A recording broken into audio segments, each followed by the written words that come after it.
Hello, everyone. My name is Mackenzie Hart. I use they, them pronouns, and I am PFLAG National's Learning and Inclusion Manager. And I'm very excited to welcome you all to this month's episode of Something to Talk About Live. We have a great episode ahead of us, so I'm going to bring in Jamie Hinkle to get us started. Yeah. Hi, Mackenzie. How are you? I'm great. Thanks, Jamie. How are you? I'm good. Has it gotten warmer in New York yet?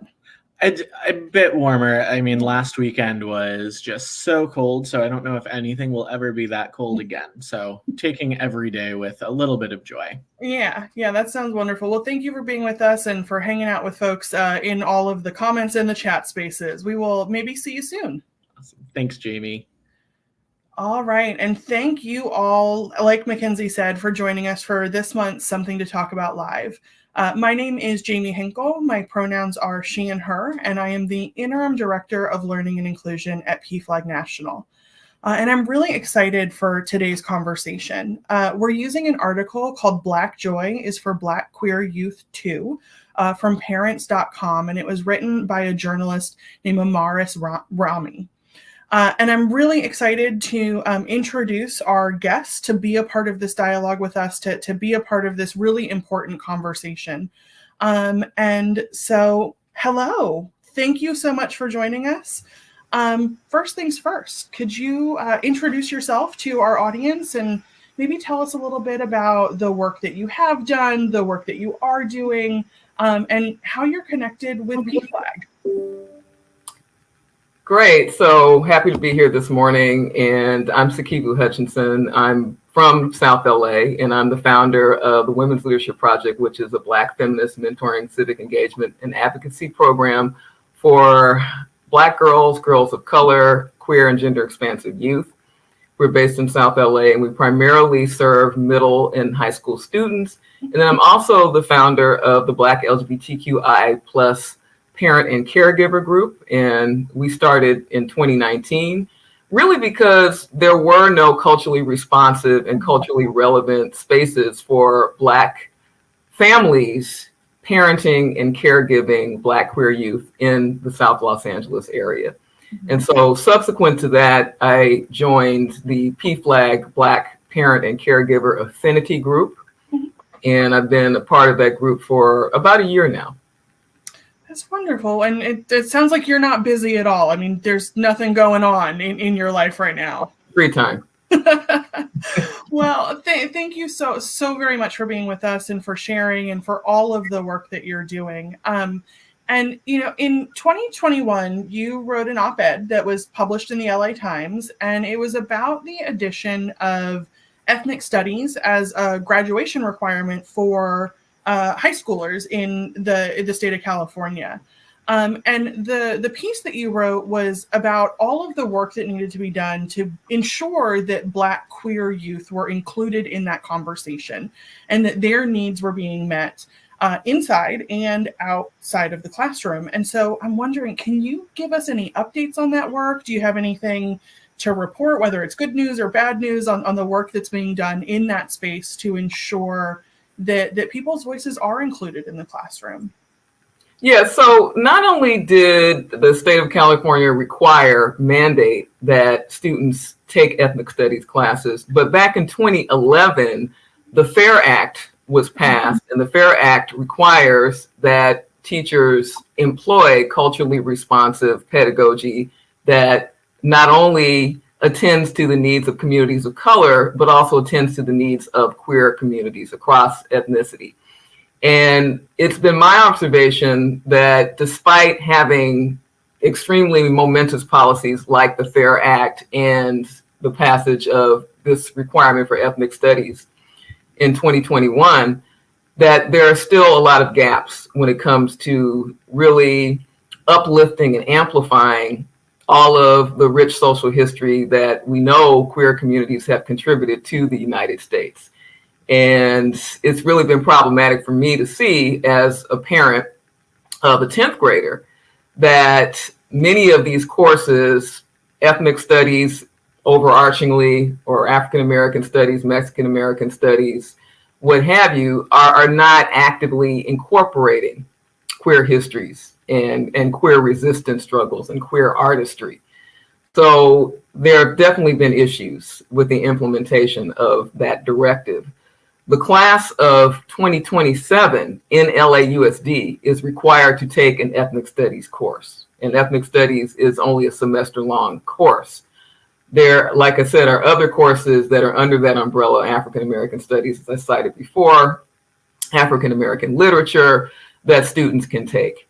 And so what I'm finding, again, as a parent in the trenches, so to speak, that you really have to stay on top of educators to ensure that the content is being incorporated, and that the content is being incorporated not in a tokenistic piecemeal way, like, okay, it's Pride Month, so now we're going to do a lesson on Stonewall, and we're going to do the obligatory erasure of Black and Latinx queer activists in Stonewall. That's problematic. And unfortunately, that is what we're seeing in some spaces within the LAUSD.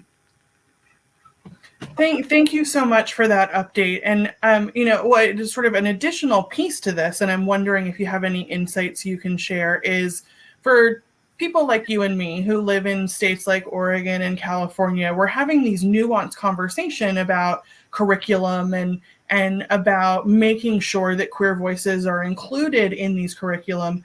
Do you have any recommendations for people who are living in communities, who are living in states or in parts of the country where they're not even getting to that part of the conversation? They're just trying to keep books on the shelves. They're trying to make sure that students have access to LGBTQ plus and Black history at all. Do you have any recommendations for those folks?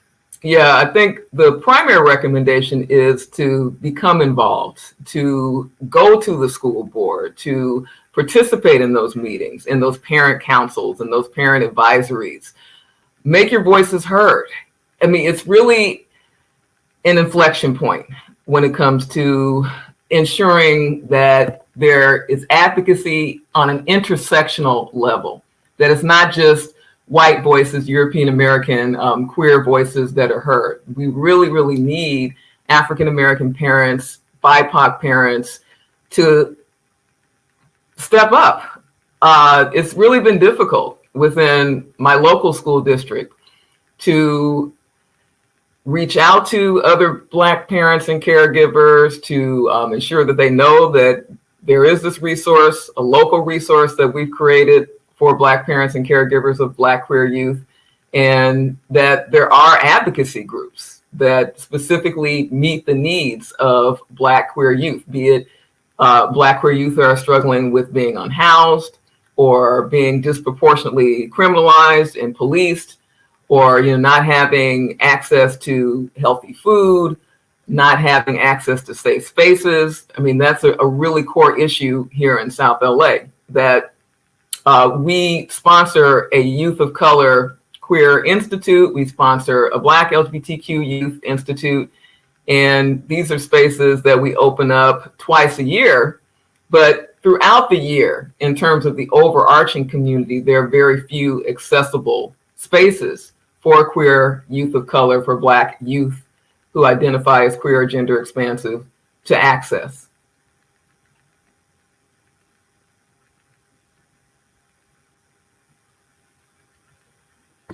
I just hit the wrong button and removed myself for a second. Oh, technology. Because you got me thinking about just an additional part of that question in, showing up requires time and energy and feeling safe in a space. Do you have any recommendations for organizations that are doing this work that would like to see more people showing up and making their voices heard? I think that reaching out to folks in the spaces where they're already organizing, where there's momentum, be it just a general like parent space. Yeah. Doesn't have to be a PTA, because we know some PTAs are very reactionary. But any type of local community space that is advocating for youth, there are going to be parents and caregivers of queer youth that simply don't know how to navigate. Yeah. That don't know that, again, these resources exist unless we are actively reaching out to them. And one of the things that we do, again, in terms of the LGBTQ Youth of Color Institutes, the Black LGBTQ Institutes, is we try and disseminate information broadly. Other African American organizations, other affinity organizations, doing promotional shout outs on social media, having our youth actually do a lot of the organizing as well is really critical, because we know that Gen Z is so savvy and so proficient at utilizing social media.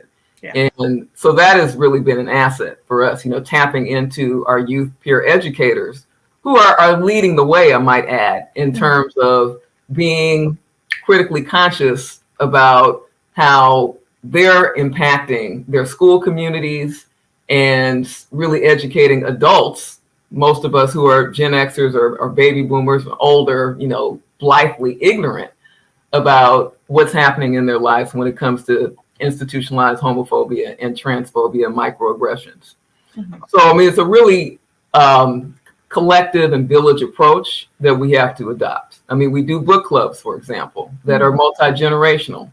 And when we get to the media part of the show, I wanted to shout out some of the books that we've been using by African descent queer authors that, like I said, are really impactful in terms of not just speaking to youth audiences, but speaking to some of the issues and concerns that parents and caregivers are having in the space. Yeah.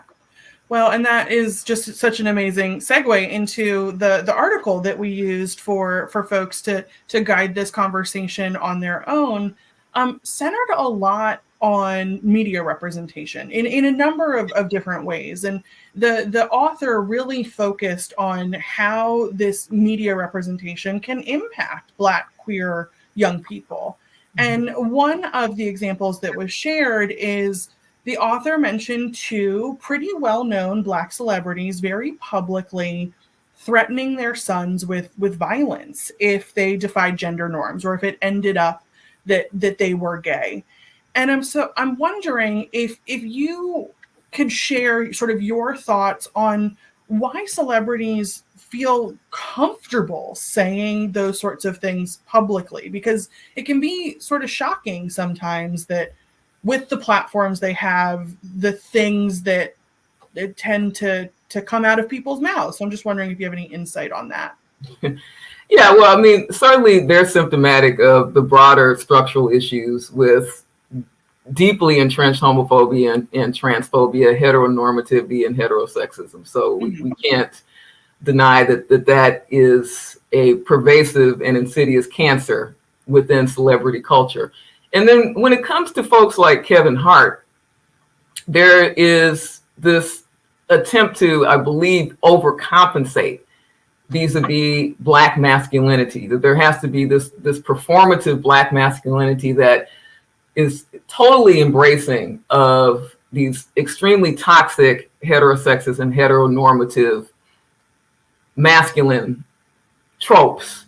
So I think that was the signal there, that in order to be perceived as an authentic, African American male, that you have to reject anything that smacks or resembles gender nonconformity.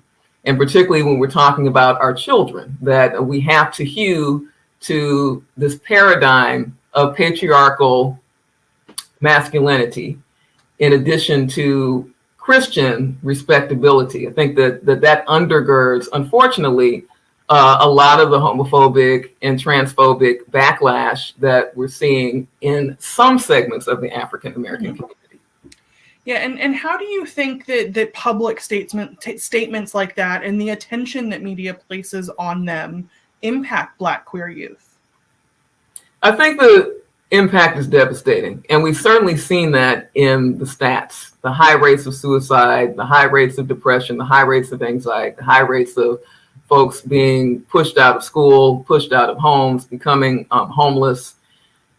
The list goes on in terms of the very real threats and dangers that African American queer youth experience in Black spaces, in Black communities where they are not being cared for. So one of the things that we have been doing with our youth is utilizing the GLSEN, the Gay Lesbian Student Education Network survey at our local school partners to see what the climate is like for queer and gender expansive youth at their campuses when it comes to representation in the curriculum, when it comes to the existence or lack thereof of adult allies on campus who can intervene and disrupt homophobic and transphobic microaggressions, when it comes to the representation of books that encompass the rich experiences and social histories of queer folks and communities. And that has really been generative in terms of allowing our youth to be the leaders in that discourse and in redressing those conditions. Yeah. And I appreciate you mentioning the GLSEN climate survey. I think that when they started introducing data on things that make measurable improvements, it was really enlightening to a lot of folks. So thank you for mentioning that. And I want to sort of take something that wasn't mentioned in the article, because we have been seeing more and more really positive and affirming statements from Black celebrities as well. You know, supportive parents of queer kids. I'm thinking Dwayne Wade, Magic Johnson, Marlon Wayans. Do you think that those voices and seeing those voices celebrated more in media help queer youth? And do you have any recommendations for allies that want to elevate that kind of voice? I think it does, but my caveat would be they're celebrities. Mm-hmm. And so we know that there's a disconnect between the celebrity amplification of positive messages and the trickle down to the everyday lived experiences of our youth in schools, in communities, in faith-based spaces. So I think that the upside, obviously, is that there are more African-American prominent folks, luminaries, who are willing to step up and be affirming in these spaces. And then the downside is that gets marginalized because, it's an exception. It has nothing to do with, like I said, the average everyday dynamics that we have to navigate through as African-American folks in an extremely hyper-segregated, white supremacist, heterosexist, patriarchal, normative context. So as far as the question about what can allies do, talk about these things in everyday spaces. Raise the issue in these parent meetings where, quote unquote, LGBTQ issues are not on the table. Mm-hmm. Make sure that the curriculum at your school, if you can do so, okay, because we know it's not always safe to do so, to advocate for these issues, without backlash. Make sure that curriculum is representative and not just inclusive, but truly representative. Not just, okay, we've got a Stonewall lesson, or we've got James Baldwin's Go Tell It on the Mountain, and then we're just taking a little excerpt from that. Make sure that there is comprehensive integration of those voices, of those histories, of that culturally responsive trajectory into the curriculum and into the pedagogy of that school. I mean, that's what I've been trying to do with my child's school. Yeah. And actively engaging with ally parents who have identified that they want to be involved. I mean, we've had a whole discussion about this around my child's English class, honors English class, where there's no representation right now of Black queer social histories and trajectories. Yeah, that gives us a lot to think about. And one of the other ways that the author sort of spoke to media is that they made note of the fact that they would have loved to see films or really any media that portrayed African-American queer love in all of its forms when they were young. And you already mentioned that you have been involved in a book club. So I'm wondering if you can provide us with examples of media, whether that be books, or films or music or plays or any other such things that you feel have done that really well and portrayed Black queer love in all of its forms in really wonderful and amazing ways? Yeah, so I have a number of recommendations. As far as films are concerned, there's a really great one called Anything's Possible, which was directed by Billy Porter, and which features a trans Black girl connecting with a partner at their high school. Really wonderful portrayal.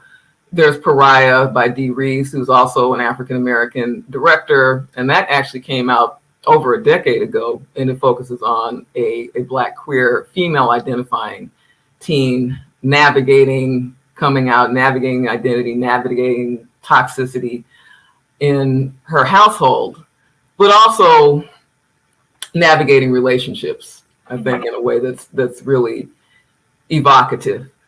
There is also The Color Purple.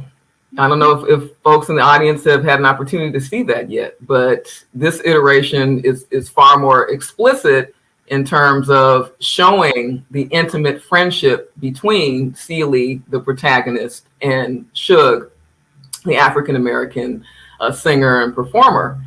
And there's a really lovely, just powerful scene with them in a movie theater, and they share a kiss. And throughout the film, there's an evocation of their closeness and their allyship and solidarity as Black women in an extremely traumatic era of hypersegregation. There's also Jacqueline Woodson's The House You Pass on the Way, which is a 1990s young adult novel by again, Jacqueline Woodson. And that's an interesting novel insofar as it's coming from a middle school Black lesbian perspective. And this is also a young person who is coming into their sense of identity and coming into their sense of voice in the world. And this is a really excellent one by Case and Callender. It might be blurred, but it's called Felix Ever After, and recently published by Callender, who's also a Black non-binary author. And so this one focuses on a Black trans teen in New York City, and he's in the art world, and he's again navigating relationships, navigating some microaggressions at school, and really steeped in a very powerful and strong friend network. And that's pivotal to Case and Callender's body of work, looking at the friend networks that Black queer youth navigate through, how they support and affirm them. And with that, my final recommendation would be King the Dragonflies. This is a book that we've been looking at quite a bit in a number of different book club discussions, and we also utilize it in our classroom outreach and curricula. And it focuses on a Black middle schooler coming up in New Orleans. He's dealing with the death of his brother. He's dealing with conflicts with parents in his household, but also coming into his identity as a queer youth, and very steeped in a strong friend network.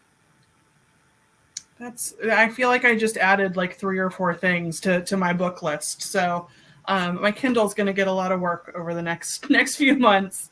With everything that you just mentioned, with those films, with those books, in your experience, what have you seen happen when young people don't have access to those sorts of things and don't know where to find them and aren't able to see and experience those sorts of stories? What I see is a lot of isolation. Yeah. I see isolation, I see anxiety, I see young people really struggling in school. We've had so many instances where young people have come to us and said, because you're here, I'm able to stay in school. I'm able to feel like I'm accepted and I'm affirmed and I'm seen. You're holding space for me. There aren't GSAs, unfortunately, in a lot of the schools that we're in right now. I mean, that's just the cold reality, is that GSA presence and GSA participation in a lot of Black and brown schools is negligible.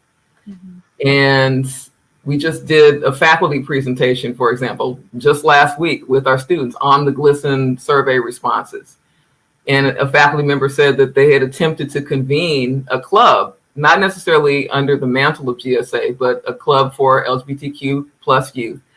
And that it had sort of gone by the wayside because there was so much fear and anxiety on the part of students about actually going to the room during the designated time of the group meeting, and there not being a lot of support amongst the faculty for it, despite that particular campus having a fair amount of queer identifying folks. Yeah, and I have to imagine that if people, it's so easy to say, well, it's Los Angeles, it's California, that couldn't possibly be happening, and it absolutely is. And thank you for sharing that insight. The last thing that I was hoping to talk to you a little bit about, and it is shifting gears just a little bit, but you've written pretty extensively about your experience as an African-American atheist in the United States. And I'm hoping you can maybe tell us a little bit more about that, and really just in your experience, how you see religion and faith and spirituality impact queer young people, and whether you're seeing any sort of positive trends right now in that space, in those conversations. I'm not seeing a lot of positive impact, to be quite frank, insofar as when we do our GLSEN discussions and when we have discussions at our institutes for queer youth, that religion comes up as a negative, organized religion. Now, there are folks who are more spiritually oriented, who are theistic, but again, not steeped in a particular denomination. And that appears to be the trend among Gen Z youth, that if they are not actively rejecting organized religion per se, they are very skeptical of it because of the institutionalization of these toxic, homophobic and transphobic, heteronormative and heterosexist norms that many of them experience within Christian context, people still invoking biblical references to the pathology and abnormality of queer sexuality, to queer identities, folks utilizing religion to disclaim and discount pronouns. Mm-hmm. So unfortunately, amongst the youth that I work with, religion is really perceived as a barrier, as toxic, as something that they really have to navigate around, because most African American and Latinx families are steeped in organized religion. African Americans have some of the highest rates of religious observance in the United States, primarily Christian. And so, as you noted, I've written about that quite extensively. I identify not only as an atheist, but as a humanist. And so one of the core ideals and principles of humanism is an affirmation of non-binary gender identities. Thank you. Well, we don't have a lot of time left, but I'm hoping that last but not least, you can share just one or two things that you do personally to find and celebrate Black joy within your own life. So two key things. One, connect with our youth and our student activists and peer educators. I mean, like I said, they have been transformative for me in terms of providing me with culturally responsive knowledge about all of the rich ways, the nuanced ways that they're navigating the world and that they're becoming activists. The second thing is music. So I'm a writer and a guitarist, and I've really been getting more into composing my own music and performing it as well as recording it. Mm-hmm. So I've got my own Spotify channel, and I've released about 4 or 5 singles now, and actually one with our youth called Standing for Black Girls. So those are things that I engage in to really experience joy. That's wonderful. Well, thank you so much for being with us and being a part of today's conversation. I am so grateful to the time and energy that you are giving to young people and that you are giving to PFLAG through our PFLAG Connects Communities program and the affinity group that exists. I hope to see you again sometime soon, and thank you so much for being with us. All right, well, that brings us to the conclusion of another episode of Something to Talk About Live. We hope to see you next month, towards the end of the month, and we will see you again. Thank you so much.